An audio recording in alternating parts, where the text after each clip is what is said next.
We're talking Atlanta Falcons football on the Our Lads Football Network and the Our Lads Football YouTube channel. Don't forget to subscribe if you're an Atlanta Falcons fan. Anytime we talk Atlanta Falcons football, we're going to be talking to this man, Kevin Knight from the Falcoholic at thefalcoholic.com. How's it going, Kevin?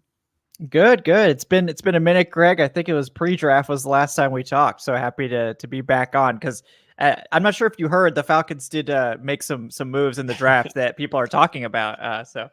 Yeah, I would have to think too, and this is maybe good for your channel because I would believe, because I did, I would have to believe that there's a lot of people who wanted to know how Falcons insiders and fans reacted. Mm-hmm. And you had live coverage. So I know you knew before your co-host did. So you were trying to keep it, and you did a good job of hiding the fact that you had a good poker face, and that was something else. So we're going to get into that in just a little bit. But yeah, I mean, did it help the channel out? I would imagine it was good. It would yeah. have.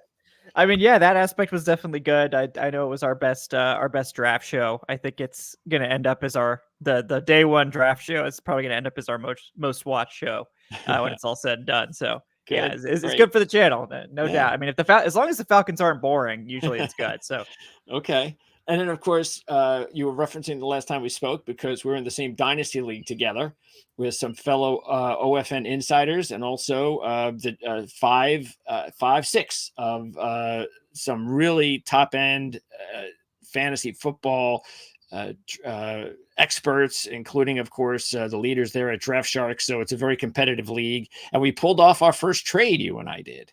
Mm-hmm. Yep.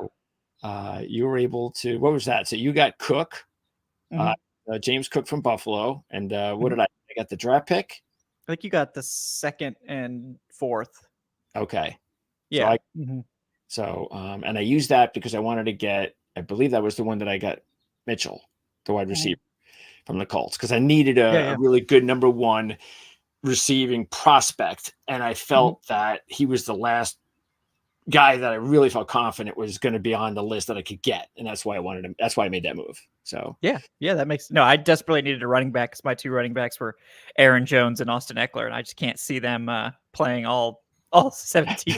Yeah, it could be really good. Yeah. You're right. And I also thought it was interesting because I thought for like the entire draft that I was going to end up with Jared Wiley. I was like, you know what? Nobody's going to pick him. I'm going to get him at around the 4th round. I know I'm going to get him. He's there. It's somebody I believe in for the future. And then when the time came, there was just other prospects that were on there that I said, I have to go with the other prospects. It's just, I can't do this. And I was glad to see that you picked him up, especially since you have Travis Kelce. Yeah, I mean, it was perfect. Made too much sense. Yeah, well, tight end is like, I was like, do I really need another tight end? I've got Kelce, I've got Sam Laporta, I've got Cole Kmet. Do I really need another tight end? Yes. Yeah, I'm just gonna hoard them like Infinity Stones. I'm gonna corner the market on tight end. So I think it's perfect. Yeah, because if Kelce does retire in the next year or two, maybe you've got his replacement, and he's got a lot of potential. Anyway, that's we're going to talk more about fantasy from the Atlanta Falcons' point of view, including their top draft pick. So we might as well start go head on in with the whole Penix deal, and you've had now some time to think about it. And the fans have had a little bit of a breather to think about it. Do you think it's changed at all, or is it way too soon? No, I mean, fans have definitely come around on the pick, which again, it's to be expected. Nobody likes to be sour grapes about their team's pick. I mean, no matter what, it's just, it's no fun. This is supposed to be a fun thing. And people are going to come around on picks. That's just the nature of it. And it's also the nature of, we're not going to really know the answer to most of the questions people are asking in terms of, was it a good pick? Was it a good move? No one, like for any player, we're not really going to find out for at least a year, maybe 2, maybe 3, even for some guys. So you hope so. Yes. Yeah. So it's always going to tend toward optimism for most, except for the true haters, which of course, they're going to be haters no matter what. Good for them. But yeah, people have come around on it. I mean, I think it's just, it was very jarring in the moment. This is not something that's really been done, not to this level. This is This is by far the most expensive version of this particular style of team building that's ever been attempted. Whereas, you sign the quarterback to the most expensive contract in free agency, and then you draft a quarterback in the top 10. We've seen guys that have been on long-term contracts and drafting a quarterback in the first round. We've seen, that done a couple of times recently, with Mahomes, with Alex Smith, Mahomes and Alex Smith. We've seen it with Jordan Love. We've seen that has been done, but not where they've signed a quarterback that year, like weeks prior, and then taken someone in the top 10. And there's a lot of reasons why it happened. One of them is that the coaching staff knew they had to fix quarterback when they came in, but they didn't have a lot of time to set their feet because they got hired, and then free agent, by the time everyone's settled and they have assembled all of the assistants and everyone's there, free agency is like a week away. So like, okay, we need to fix quarterback. We're going to go get the best quarterback we can. And then the draft board was finalized after that. And they were like, actually, we'd love Michael Penix too. So we'll see if we can get him. And that's one of the things. If you have to bring in a new coaching staff, your timeline in the offseason is constricted, and you have to make decisions without having all of the information digested from your scouting department and all that stuff. And that's probably played into the sort of what happened with the timing and all that stuff. But if you're going to gamble on any position in the NFL, you should gamble on quarterback, because that's the one that has the biggest payout. You're going to, if you get it right, there's almost no way that you can overpay for a franchise quarterback. If you get a franchise quarterback, you could spend 3 first-round picks. You could spend, $300 million. You could do it as long as the quarterback's good and you're winning football games. You can't really overspend. So in that way, there's always upside for it. And in reality, the Falcons didn't spend that much. I mean, Kirk Cousins' deal is effectively 2 years with a couple of team options. And while it's not cheap to get rid of him after the second year, it's definitely not prohibitive in any way. I mean, you look at some of the guys who've been moved on recently, like Russell Wilson is a great example. Sure. Daniel Jones probably going to be an example here shortly in the next, year or so. You could do a lot worse than what the Falcons are going to be looking at with Cousins after 2 years, which is, if you do that as a post-June first cut, you're looking at like $12.5 million a year for 2 years, which is basically nothing for quarterbacks. So it's easy to get out of after 2 years. And, Penix is, if you were going to gamble on one of these prospects outside of the top couple of guys to become, to have the potential of becoming a top 10 quarterback, Penix is the one that has the traits to do that of all those guys. Even someone like JJ McCarthy, I don't think has the level of traits that he does. Obviously McCarthy's a bit younger, but so they're taking a big gamble here. It's a bold move, but clearly they view him as that type of quarterback prospect, and they were willing to piss off everyone to go do it. So now they just give him credit for that. So, yeah. Mm-hmm. Who made that decision? Is that like who's the last guy? Is it Fontenot? Is it McKay? Who's making the final call? They claim it's all collaborative. McKay is not involved anymore. Not involved in it. So just get that out of everybody's head. He's no longer that much influential with the I feel team. like it was becoming a distraction. And they did this to themselves when they had the press conference after Arthur Smith was fired without Terry Fontenot there and with McKay there. I think after that they realized, oh wait, this is becoming a distraction. We can't have McKay here anymore. Okay. And they've more or less moved him out of football ops to more business side stuff. But honestly, I think Raheem Morris, the new head coach, is the one who's pushed for it probably more than anyone, because when he was the interim head coach back in 2020, his pitch to become the next head coach was that we needed to get a succession plan for Matt Ryan. Like, we need a succession plan for Matt Ryan. We need to do this immediately. We can't wait. We don't know how much longer Matt's going to be playing at a high level and whatnot. And he was absolutely right about that. And the team did not do that. But it checks out that as soon as he got back on the team and has a quarterback that had the same age Matt Ryan was in 2021 under contract, that he wanted to do the same strategy, which is we're going to get a successful kind of quarterback. And it's obviously, it doesn't necessarily help the team as much this year. And I think a lot of people were expecting more of an all-in approach when you do have a quarterback like Kirk Cousins signed for that type of money. But I think this is more of a, mini rebuild type of year where they're going to obviously they're expecting to compete for the playoffs. It's the NFC South. They play one of the easiest schedules. The first month of the season is not easy, that's for sure. But after that, it does calm down, especially in the second half. And they just don't have a lot of obstacles in their way, assuming that they can get past the Bucs. I think the Saints are probably gonna. This is probably the year the Saints take a dirt nap. That offensive line is just. It's taken too much damage, and Ryan Ramczyk not being able to play, it's just a brutal blow for them. So they really don't have too much resistance to winning the NFC South. And that doesn't mean they're going to be this great team, but sure. They probably felt like, that what they said, which is that we think we're going to make the playoffs. We don't think we're going to be able to be taking a top 10 quarterback again anytime soon without expending significant resources. So we'd rather expend the one pick now than expend multiple picks later.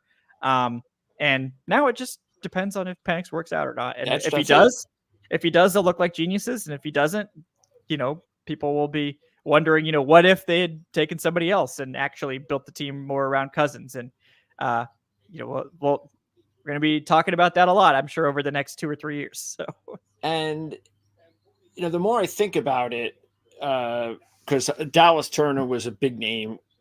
Everybody thought it's going to be receiver or Turner, but most people thought Turner. And I was never high on Turner. I'm just not. I think he's a good ball player. I think he's a fine ball player. I just don't think he's a special ball player. I don't think he's a top 10 ball player. And maybe that was part of the thinking as well. Was, you tell me, was it, look, there's just not that player. There's not that difference maker. They went out. They got Mooney. They got Moore. They have London. So they've got the receivers. Maybe, do you think that's what it was also about? Not just, we got to get a quarterback. The quarterback's there. It's a deep quarterback class. We're getting a quarterback. Or was it, we'd like to get a quarterback. And I don't think that there's a special player at 8. So unless we trade back, it does make a lot of sense. Let's just go get the quarterback now. Yeah, I think the trade back was probably on the table. I think the Raiders wanted Penix. Now, obviously, the Falcons weren't going to trade Penix to the Raiders, but which, again, I think was actually kind of very clever to probably use the trade, like the making it obvious they wanted to trade down so that they could gauge who wanted to get Penix. And then probably got a bunch of calls to trade up for Penix. And they were like, okay, well, now we know we can't trade down because all these teams. So a lot of gamesmanship there. So that's pretty clever. But yeah, they wanted Latu. By all accounts, Latu was the Latu. So it wasn't Turner that they really wanted. It was Latu. It seems like it was Latu that they wanted. For me at 8, if they weren't able to trade down, it would have been Rome Odunze. I think you'd go all in on the offense with Kirk at that point. Sure. But if they were to trade down to 13, they probably would have been able to get Latu, given that he didn't go until 15. Yeah, that's true. Yeah.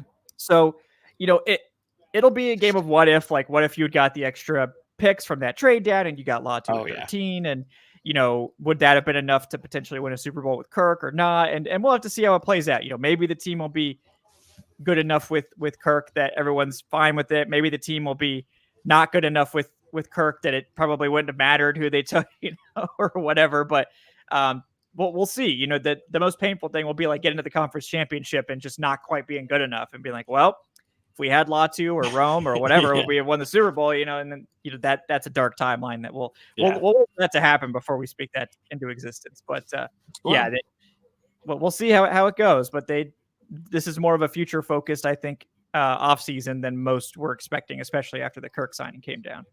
And it does take a lot of guts too, considering Raheem Morris, as you said, if he's really the one of the top guys, and it sounds like it, making the decisions that, hey, I feel confident, or I know based on my conversations with management, with the owner, I'm going to be here for a while. I'm not going to get fired in a year or two. I'm going to do a good enough job, because if you didn't feel that way, then you wouldn't care about getting a quarterback that may not even play for 3 or 4 years. So that's also something that we have to take into account.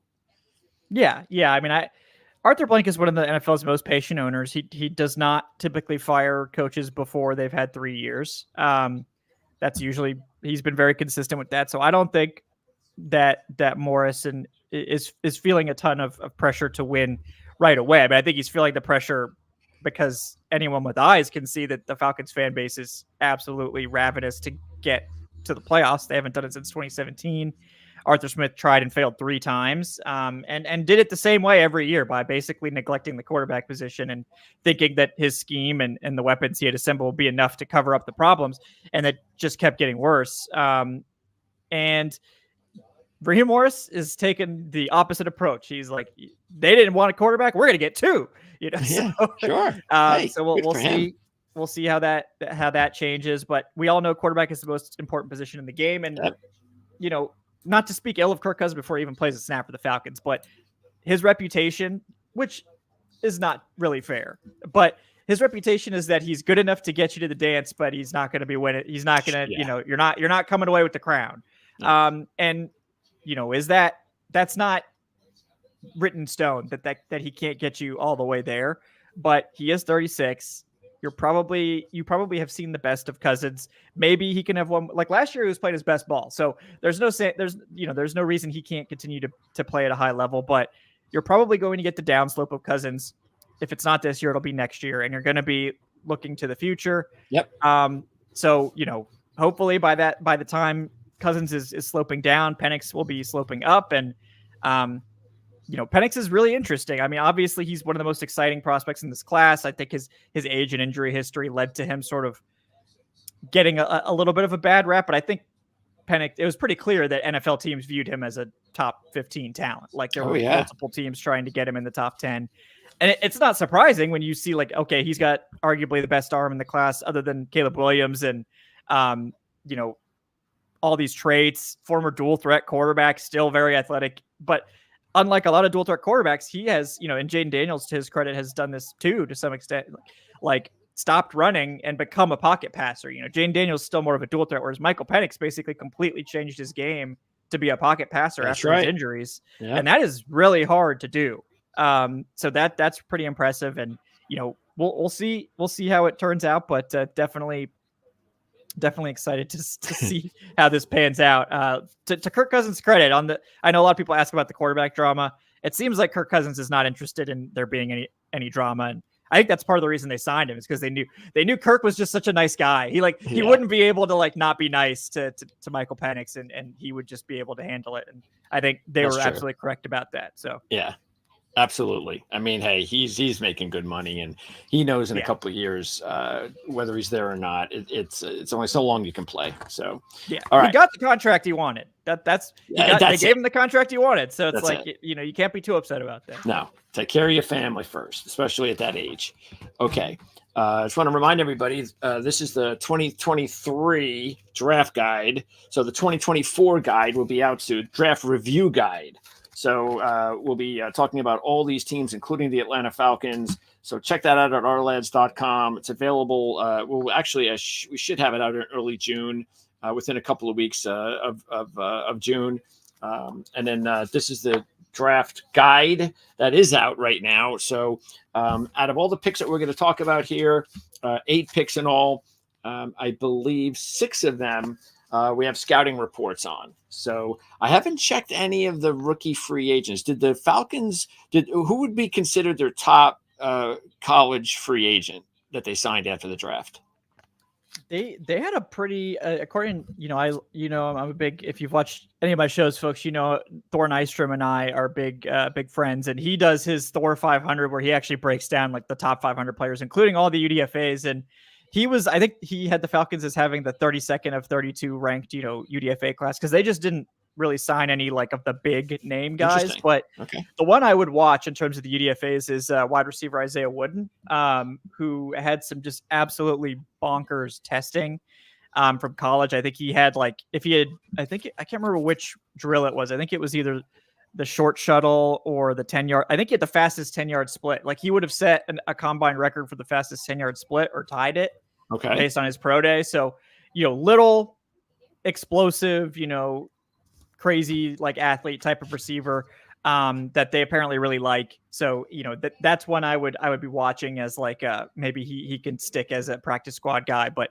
the rest I think are more like competing for practice squad and stuff at best. And honestly, the Falcons have just filled out the roster with so many veterans and guys that, it's going to be tough for any UDFAs to make it. So I think they were going a little bit lighter on this UDFA class. Well, what also stands out is the fact that and once you get past Penix, you have 4 straight players on defense. And not a surprise that, because we talked, of course, to preview the offseason. And let's see, out of the needs that we talked about, slot, check mark, Rondell Moore. Wide receiver 2, check, Darnell Mooney. But the other one that I think is the biggest one, which was the top need of the team in the offseason, was edge rusher. And getting Bralen Trice is nice. There's a lot to talk about there with Trice. He's also seems to be a good prospect both against the run and against the pass. So he seems like he's a complete player. There's a lot to like there. High effort guy. So, but after that, and in fact, if we scroll down here on the rlads.com depth chart for the Atlanta Falcons, there really weren't any other additions to the pass rush at this point in time. Is that enough? Do you think that's enough? Or is that something that they definitely still need to improve upon? And is it possible to improve upon that this season?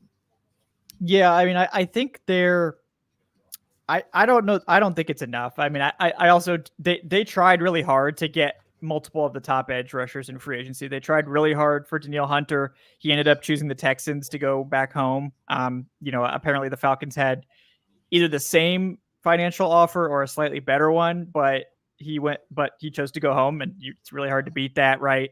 The Falcons were involved in trying to get Montez Sweat via trade, and the Bears outbid them with their higher second round pick. During the season last year, they've been trying really hard. They tried to trade back into the first round to get one of the top 3 edge rushers. That did not work either. So they're definitely not, I think, done, but I think they've just struck out. And that's the thing with Fontenot that I think people need to understand, is that he has a number that this is what this player's worth, and we're not going to go over this because we can't give out bad contracts. That's his thing. Okay. He's the free agency pro personnel guy.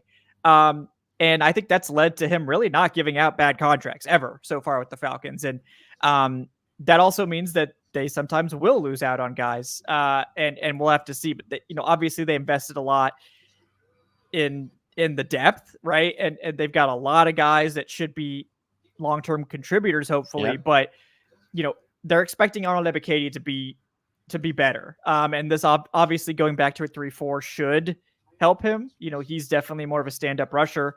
Playing with his hand in the dirt last year was not a great situation for him. He got washed in the run. He was still a good pass rusher, but definitely couldn't hold up against the run with his hand in the dirt. They've got Lorenzo Carter also going back to the more of that stand-up role. So maybe those guys are better there, but I still think you're really hoping for a lot if you're expecting them to be good starters.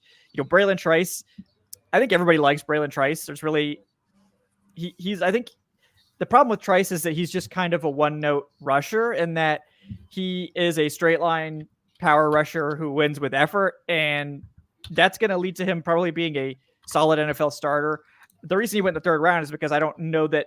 I think what you see is what you get with Bralen Trice, where he's going to be a high effort, hair on fire power rusher, and he's going to be productive, but I don't think he's ever going to be a top edge rusher in the NFL. Sure. I think he's going to be a good long-term player, and that's a great value in the 3rd round. But he doesn't bend, and he's got short arms, and he's got some limitations. But otherwise you like that pick, and he's going to contribute. But to me, it seems like they're basically depending on their interior to carry the pass rush. They've got David Onyemata, they've got Grady Jarrett. When those two were healthy, I think the Falcons had a claim on a top 3 interior defensive line, right. And the defense was dominant with those two in the lineup. It really started to fall off after both got hurt later in the season.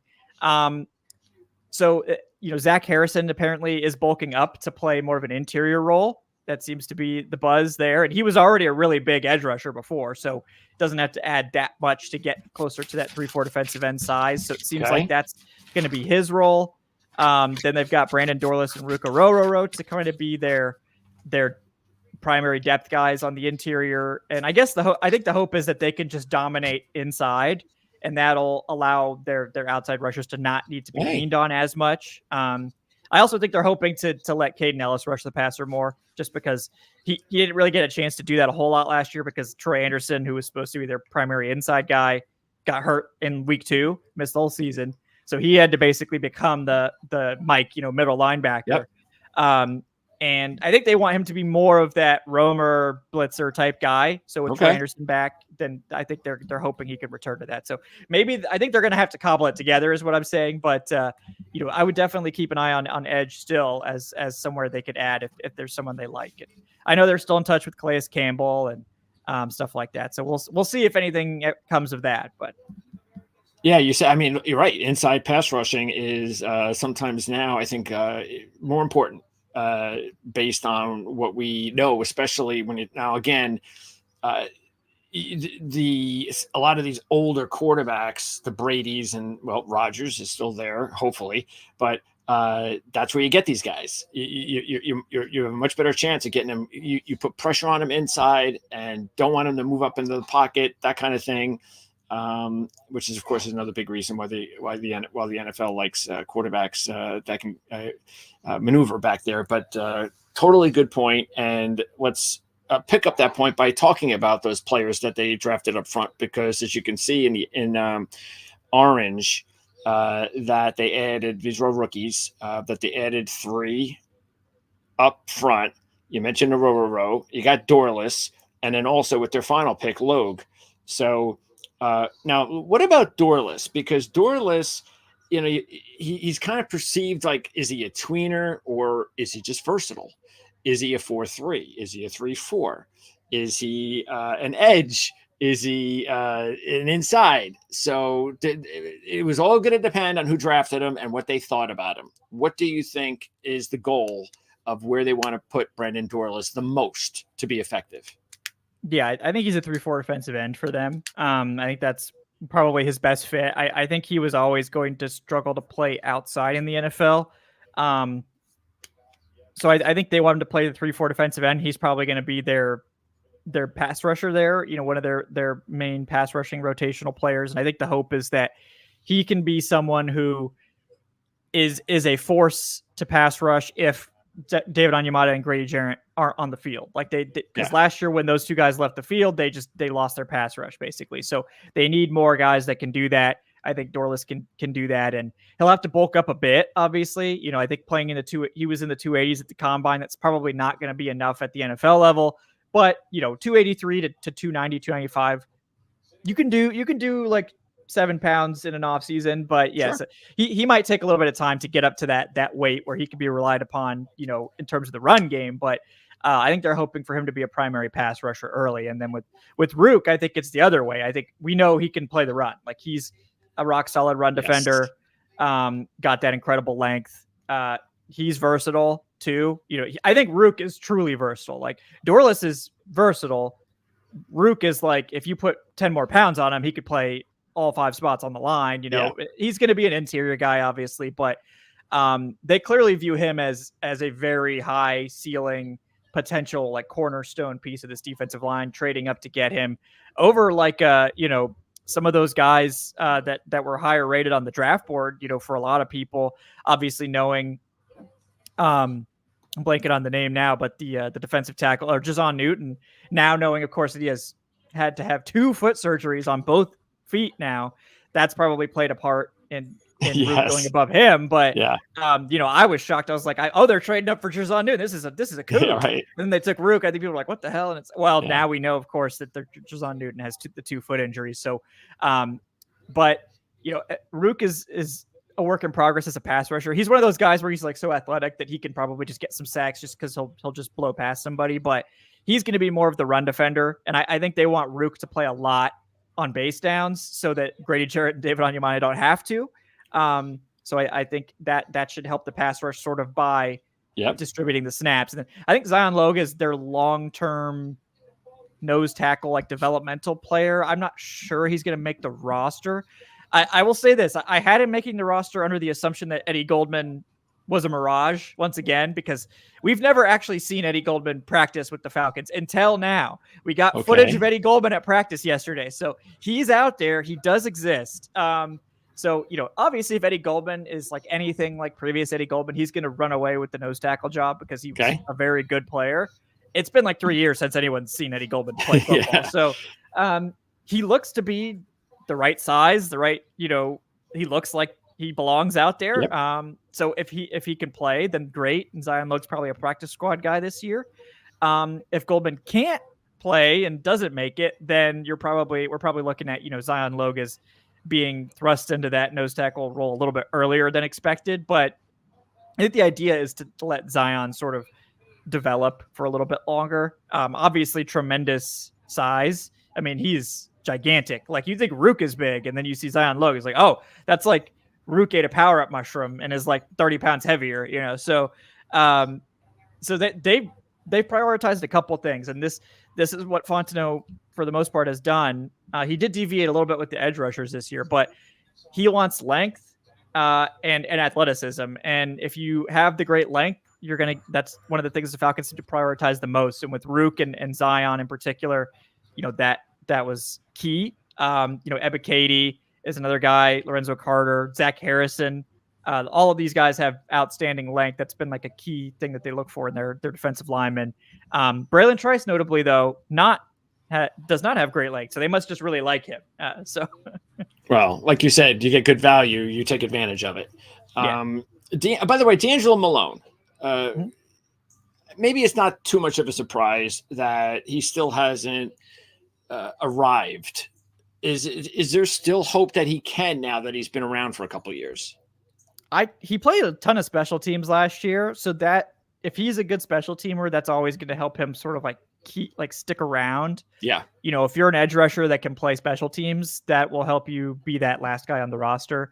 I think he needs to be a 3-4 outside linebacker. So last year's 4-3, he was probably not going to find a way onto the field with that. But now that they're going back to the 3-4 with stand-up rushers, I think he's got a I think he should make it over like a James Smith-Williams. I just think he has more upside. It depends on what they're looking for, but this is kind of the year where I think he needs to play on defense or at least like be a primary depth guy, or it's probably going to be ending soon, but I still like him. I mean, I think he just hasn't really he didn't get to play at all on defense in his second season. I'm still hopeful of that, but yeah, this is kind of a critical training camp for him. Speaking of tweeners, I mean, that was really the big deal with him coming out, as you know, of college, because he put up tremendous numbers, but it was just, where does he fit? So that's the thing with the NFL. We talk about it all the time. A lot of dealing with whether a player is going to have success when they come out of college is where do they land? What's the scheme? What's the staff? Right now, it hasn't worked out for Malone, but maybe back to the 3-4 and a new coaching staff will be just what he's looking for. Okay.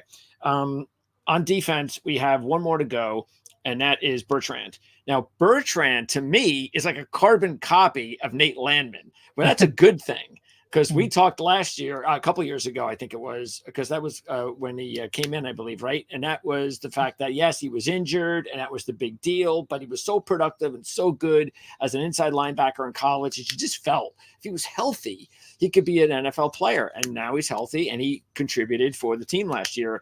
Now they bring in Bertrand. So I thought that was very interesting. They got a couple of really good young interior backup linebackers. Yeah. I mean, I think you struck gold with Nate Landman, obviously one of the premier run defending linebackers in the NFL last year, coming in as basically a UDFA from 2022. And obviously everyone's happy for Nate Landman sort of overcoming those debilitating injuries and getting back on the field. And so the sky's the limit for Nate Landman. We'll see. It's going to be a battle, I think, between him and Troy Anderson to see who actually starts. I think obviously Troy Anderson has the physical upside to just be just one of one player in the NFL. I mean, you remember he was like a perfect 10 RAS at like 5 different positions, given his athletics. So, he can do it all. Obviously, he's the one that probably has the coverage upside that they want from their like Mike linebacker. So we'll see. I think they want Troy Anderson to win that job, and having Nate Landman as your top backup is great. With JD Bertrand, I love taking linebackers on day 3 because you find starters there every year. Like you want smart guys that know what they're doing. and are physical and are good tacklers. And that's exactly what JD Bertrand is. Super Yep. smart, experienced, doesn't have elite size or athleticism, more of like an average thing there. But even though he's really good on special teams, he is. Yeah. And he's great on special teams. So that he's gonna be your fourth linebacker. You don't have to worry about it. He can come in and play. He's gonna play great special teams. You just check a box. And with a 5th round pick, if you can find a guy that is gonna make your roster without question, that's always a great pick.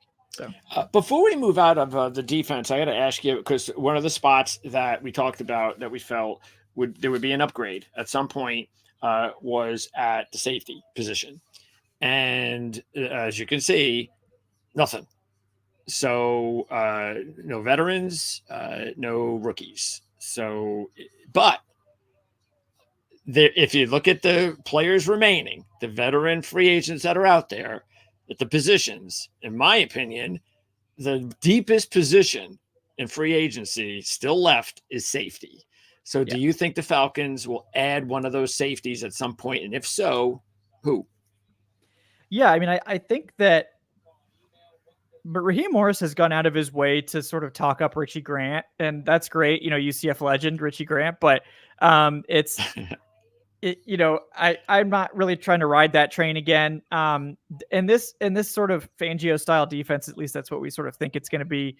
You're typically going to have a more box focused safety and a more free focused safety. And obviously Jesse Bates is going to be the free safety, but maybe that makes it so a guy like DeMarco Helms, who is a little bit limited in coverage, but very physical and played quite well as an enforcer type safety as a 7th round pick last year. Maybe that's good enough. If he's going to be more restricted to the box, maybe you can get by with that.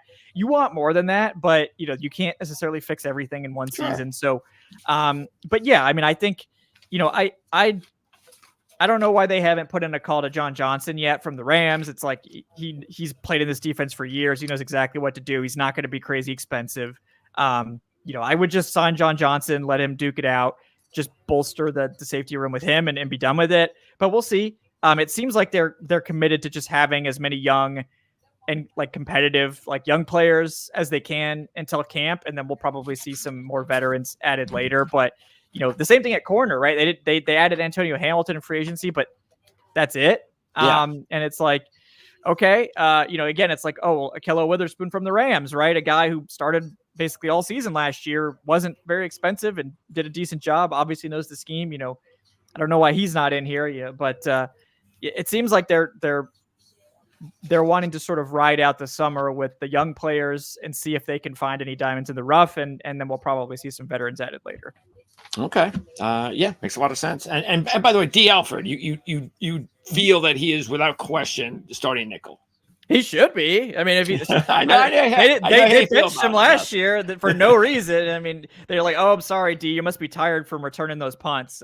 So you're no longer a starter." D. Alford should be the starter without question. But Jerry Gray loves Mike Hughes, another UCF legend. But this is really hurting me to argue against these UCF legends all the time. But if I can say it, then it must be true. So that's true. That's give him credit. Okay. Offensively, besides Penix, there was only those last 2 picks. Excuse me, the two of the last 3 in the 6th round. McClellan, a running back, and Washington, the wide receiver from Illinois, who really just had one good year. That was last year. McClellan, same thing, really. So both guys coming off a good one final last season on their teams. McClellan has had a couple of injuries that he's been dealing with, so I know that was important as far as his medicals. Do they look at McClellan as, again, he should be able to help on special teams right away, but he's more of like a kind of like a developmental guy, kind of like a guy that we're going to put him on the roster. He's going to play special teams, and then hopefully in a couple of years he can be a part of like a 3-back rotation. Yeah, I think they like McClellan because he can fill in. They just didn't really have a great option if Bijan or Algier had to miss time last year, but especially because Avery Williams was out for the season, so they were just really thin there. Jace McClellan, really good pass blocker, does kind of checks the boxes. He can do a little bit of everything. He doesn't have the upside of those other 2 guys, but he's going to be the 3rd running back, I imagine. He can pass protect if you need him to. He could catch some passes. He could do all that stuff.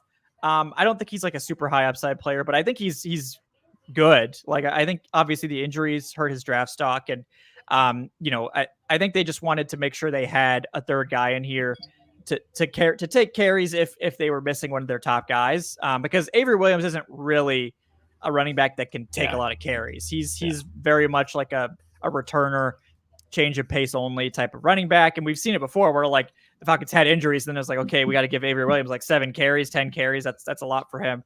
So I think they wanted a more solidified running back to do that with Jace McClellan, and they'll have Avery Williams play mostly return stuff, maybe some gadgety stuff. But yeah, I like McClellan. I think he's gonna make the roster for sure. I think he'll end up being the running back 3 in terms of guys that are actually going to play snaps. But given like what we're probably going to see is Bijan just play as much as he can.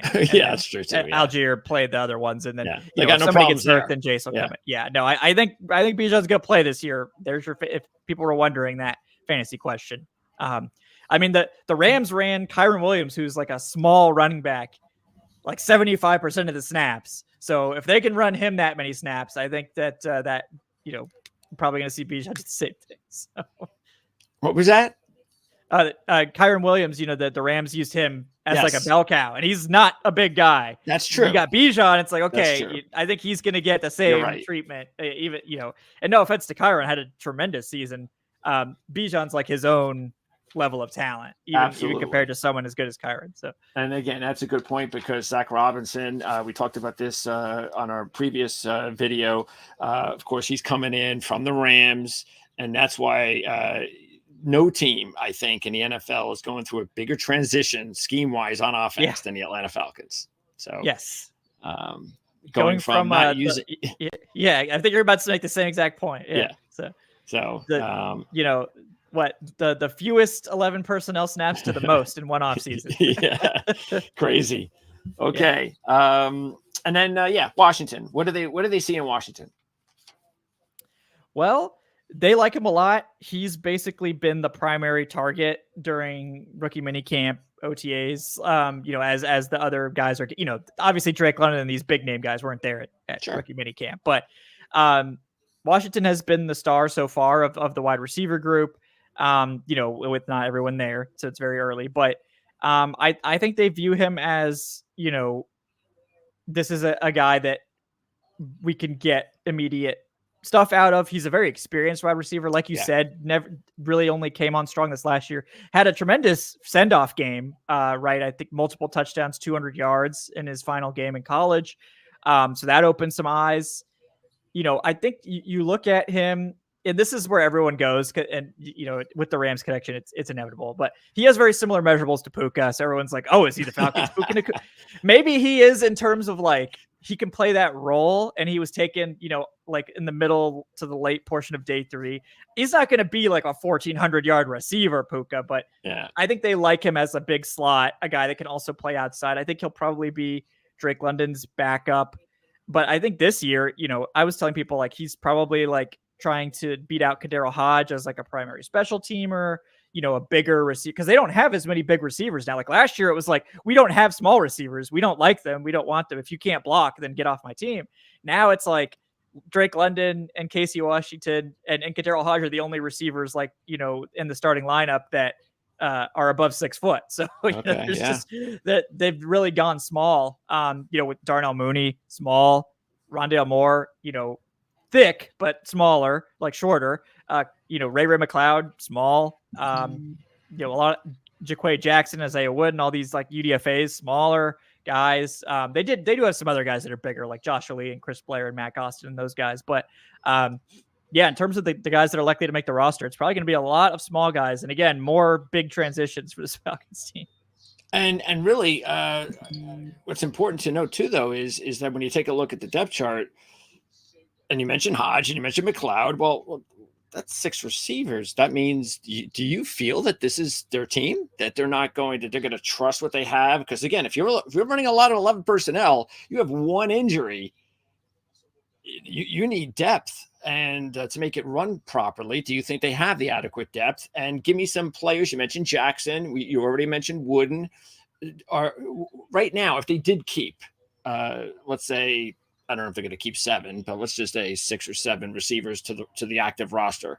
Do you think Wooden and Jackson or anyone else, because there's a bunch of names there, have a legitimate shot, you think, to make it? Yeah, I mean, I haven't seen enough of these guys to know for sure, but I think Wooden is definitely one to watch. You know, he's kind of more in that sort of slot role that they're going after, which is these like very athletic slot receivers. You know, Rondale Moore obviously is a tremendous athlete. I know that the Falcons have talked him up to a ridiculous level. They say that all the advanced stats tell you that Rondale Moore is a really good slot receiver just waiting to be unlocked. And I certainly hope they're right about that, because they really didn't do anything else to address that spot. You know, Ray McLeod is kind of like a lighter version of Rondale Moore, and that he can do some of the same stuff, but doesn't have the, you know, Rondale Moore is just like built almost like a running back in some ways, whereas McLeod is definitely more of a slighter build. So Wooden is kind of more like a Ray McLeod style player, very athletic, but slighter.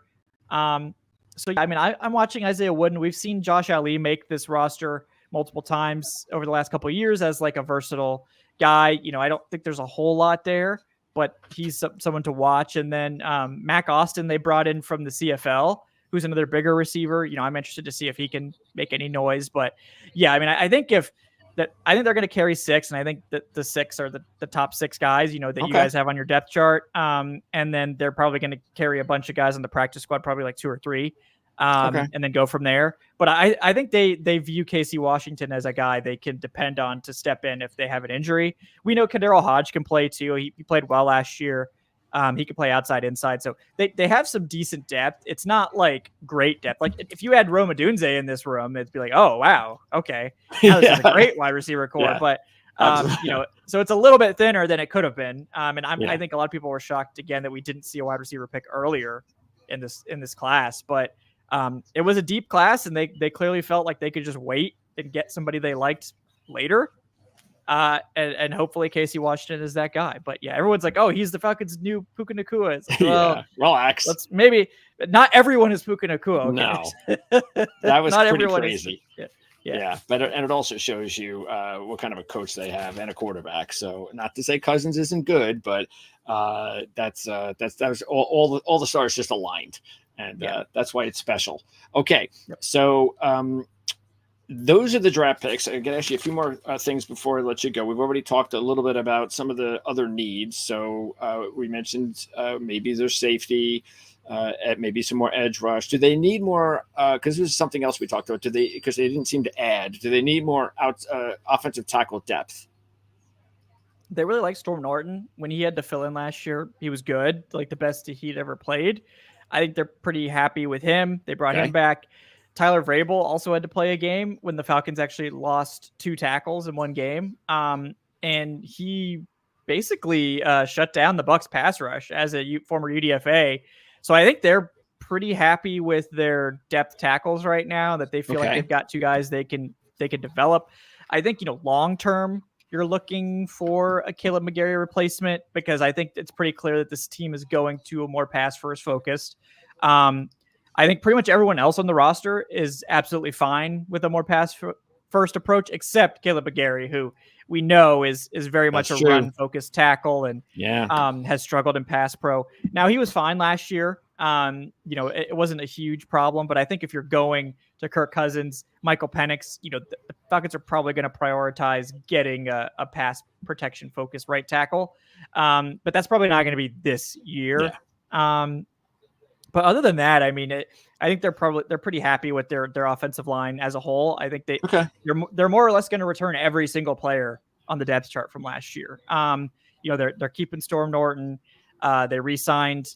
You know, they got Ryan Newsel, who had to play center for a game or 2, and he did a good job filling in. They've got veteran Kyle Hinton, who has been able to play tackle and guard before. They've got their 7th-round rookie, Javon Gwynn, in the building, too. So they're probably just going to keep the same, you know, 8 or so offensive linemen they kept last year going into this year. And that's that continuity. We know it's important for the offensive line. So I think that's what they're hoping for. Really, we're just hoping that Matthew Bertrand takes the next step, because he was fine last year, but not necessarily a difference-making left guard. So if he can become a difference-making left guard, then all of a sudden, you know, you're looking at this. This was already like a top 10 offensive line, but if you could get Bergeron to sort of take that step, I think you're feeling pretty good about where this is headed. Yeah, because it did happen pretty quickly. They did a really good job over the last couple of years transforming the offensive line, and it wasn't like they needed to do a whole lot. They just had to hit with some of their picks, and also it was nice that Dahlman has now become a fixture there, at least for now at center. So yeah, and of course McGarry. But yeah, this will be a big year. Okay, so let's talk about the one more. Give me a player, because we just talked about some veterans. If you had to just pick one veteran free agent that they'll sign, notable name, who would it be?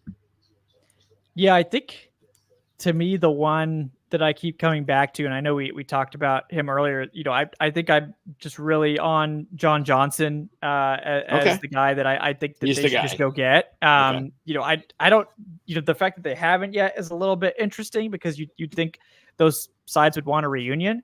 So why hasn't it happened? But I think either him or Akilla Witherspoon or one of these free agents. I don't think they really want to spend a huge amount on it. I don't know that they want to go sign, Justin Simmons or any of these super expensive safeties. I think they feel like they're okay if they get more of a mid-level guy to just pair with Jesse Bates. But I think that's definitely someone they like. And then, corner is the same thing. Maybe they go for an Akilla Witherspoon or somebody like that to help solidify that room.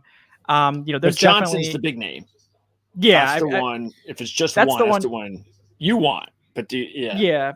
You think it's possible they want him as well? Is that something that? Yeah, I hope so.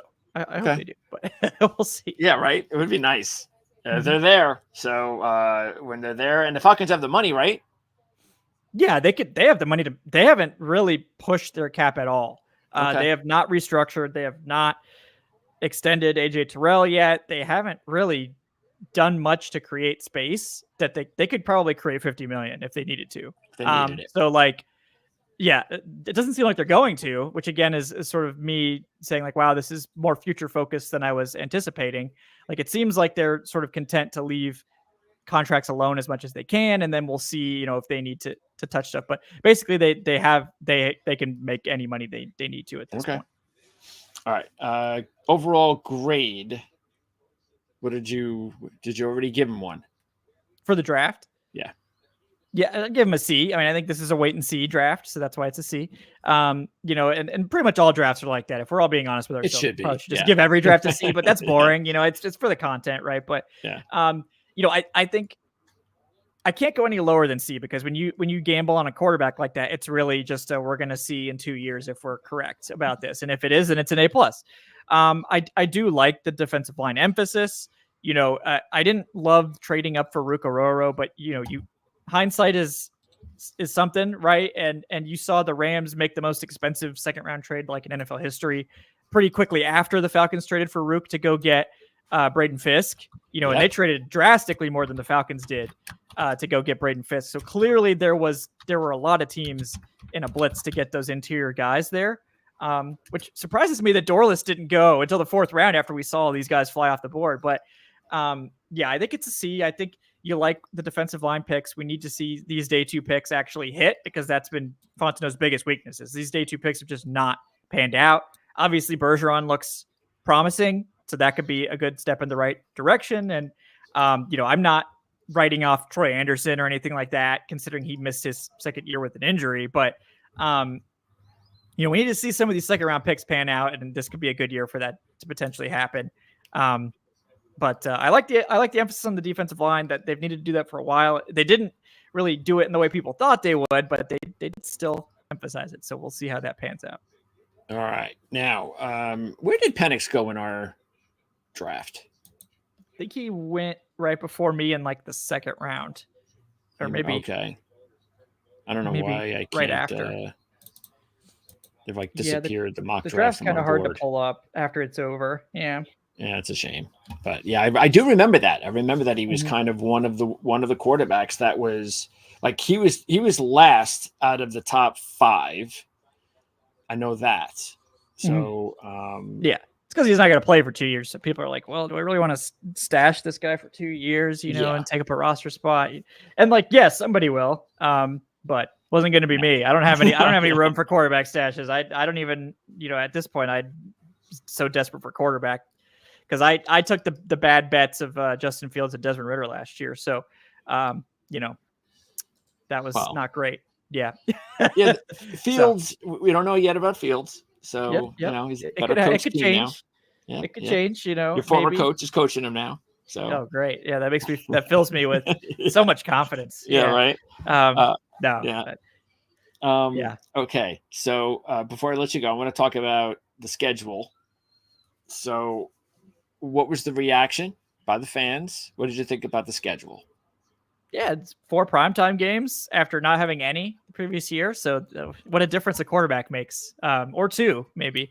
The Falcons are playing a lot of primetime games. They're playing a lot of primetime games early. They have 3 in the first 5 weeks. So the national audience is going to get to know this Falcons team.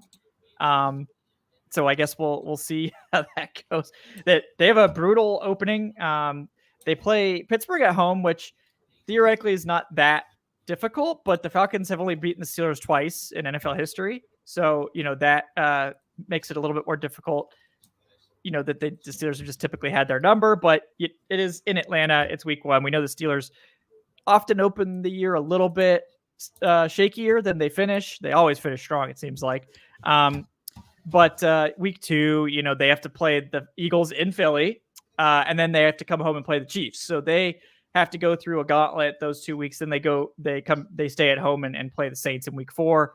That is a pretty tough way to start the season. That's almost like, man, we better beat Pittsburgh. They have to beat Pittsburgh, or they're looking at 0-3 going into that Saints game, and that would be bad. Now, the finish of the season is like 6 winnable games in a row. So, they can probably make up ground there. But that's what we've said every season with this team, and they've failed to make up ground there essentially. So, it's not a hard schedule on in terms of the teams they're playing, but the early arrangement is tough. Doesn't look bad at all. That second half, especially after the bye week, they're probably going to have to make up ground. And the thing is the Bucs played just an absolutely brutal schedule. They got to play the 49ers. They got to play the Ravens. They got to play, first place. And so they get this gauntlet, and the Falcons don't. And it's like if the Bucs just falter a little bit and just end up as like a 7 or 8 win team, the Falcons probably just run away with the division at like 10 wins, just because the Falcons just have the easier schedule. So that's the win total. Mean that it doesn't. That's why they're 9.5. Yeah, it's just which I thought was kind of high. I was like, wait a second, 9.5 for the Falcons, but the quarterback. A lot of this is all about the schedule. Yep. So and we'll see how these teams actually turn out, but they're probably going to go on a winning streak that last month or 2 of the season. Hopefully, finish strong and go into the playoffs with some momentum. But they got to survive that opening. That's the only thing. Yes. I think they got to win week 1. Then you can weather a couple of losses from the Eagles and the Chiefs, and then hopefully you come back home in week 4 to beat up on the Saints. And that then all should be well. If you just leave week 4 at 2-2 with a win over the Saints, and you're totally fine. So because there's only one really good team, maybe once you get past that first 3, and that's Dallas. You play Dallas. We don't know. We don't know. We don't know about the Chargers. We'll see what happens. We don't know about some of these other teams. So that's why the schedule is the schedule. That's why you play the games. Yeah. That's it. Yeah. We saw in the AFC with all those quarterbacks that got sidelined, that it just made life a lot easier for good old lucky. They seem to never get any injuries, the Kansas City Chiefs. They just keep moving on. No injuries. More like off the field stuff, it seems like, with the Chiefs. And they can handle that. But on the field, they've been pretty fortunate. One of these years, you would think it'll catch up to them. It has to. I mean, come on. Maybe. Yeah. But as I just would like to see the competition, though. That's it. Again, I know Atlanta's in the NFC, but the AFC could be a lot more competitive, and if they can keep those quarterbacks healthy. So I hope that we get more healthy quarterbacks this year. That's for sure. Last year was just crazy. Brutal for fantasy. That was brutal for fantasy. It's terrible. Yeah. I mean, I had Aaron Rodgers, and it's and then you got Deshaun Watson, and we can go on and on. So, and it was just brutal last year. The amount of quarterbacks, I don't even know if it was a record. It might have been, but the way everybody was talking about it, because it felt like it was just so many, we're looking at so many second string and third string quarterbacks. And it was like, what the heck is going on here? I hope we all hope it comes to an end, and we can get these guys back. It's just overall much better football. Okay. So Kevin, you have the show on YouTube now. Was that 5 days a week? Yeah, just Wednesdays. How do you do that? We do Wednesdays live, and then we usually do 2 other recorded shows, usually Monday, Friday for that. Now that we're going in the off season, we might go down to 2 some weeks. But yeah, it's usually, between 2 to 3 shows a week, and 8 p.m. Eastern on Wednesday nights. If you're looking for that live Falcons coverage, we just did part 1 of our season predictions on Wednesday. So you can check that out. We've done a lot of work on Penix and on the draft and the off season. So if you want to watch about 6 or 7 shows on that topic, they're all lined up, and people did watch them because people are just obsessed with Michael Penix and that whole decision. And it's fascinating. It's going to be fascinating seeing it play out too. So, by the way, Manuel Correa, he has a comment here. Ram fan here. You guys smashed the draft. Oh, okay. So, well, look, I mean, I sure hope so. I hope smash is a good thing. Yeah. Yeah, right. That's typically true. It is. Typically it is. Typically. Yeah. I mean, it could be like we just broke it beyond repair, but yeah, I'm going to go with Penix, Trice, Ruke Orhorhoro, and Dorius going to be killer. Yeah, I think it absolutely can work out. At least there is there's a lot of upside with this draft. So that's what we're holding on to at this point. So. Yeah, absolutely. And by the way, Manuel, you have nothing to worry about there, because I believe your general manager is the most underrated in football. So he's done a great job the last couple of years. And you mentioned Fisk. I'm a huge Fisk fan. So I'm not surprised the Rams gave away what they gave away. That guy's going to be awesome. He's not Aaron Donald, but he's going to be awesome. So I love what the Rams do in the draft, and that's going to be you don't have to worry about them, because you played Seattle right out of the West this year. I noticed. I think I saw that. Yep, Seattle. Okay. Mm-hmm. What are the divisions that you play? You play the AFC, NFC East, and AFC West. Yeah, AFC West. AFC West. Okay. Mm-hmm. So those are the 2 divisions. Okay. Yep. All right. So anyway, we're out of here. Kevin, appreciate it as always. We'll definitely be talking Atlanta Falcons football at some time around training camp to preview the upcoming season. We'll have a lot more to talk about. Hopefully, just like fans, we all hope during the summer, no news is good news. So we don't want to hear anything about our teams in the summer, because the only thing you can hear about injuries. So hopefully it's a quiet summer, even though, again, it's possible the Falcons will add a player. We know who's on the top of your wish list. So best of luck there. And again, thanks for doing this, Kevin. Always appreciate it. Absolutely. Thank you. You got it. Don't forget, subscribe, like, and share. And if you want to check out more Atlanta Falcons football, check out thefalcoholic.com and also their YouTube channel. We'll see you next time here on the Our Lads Football YouTube channel.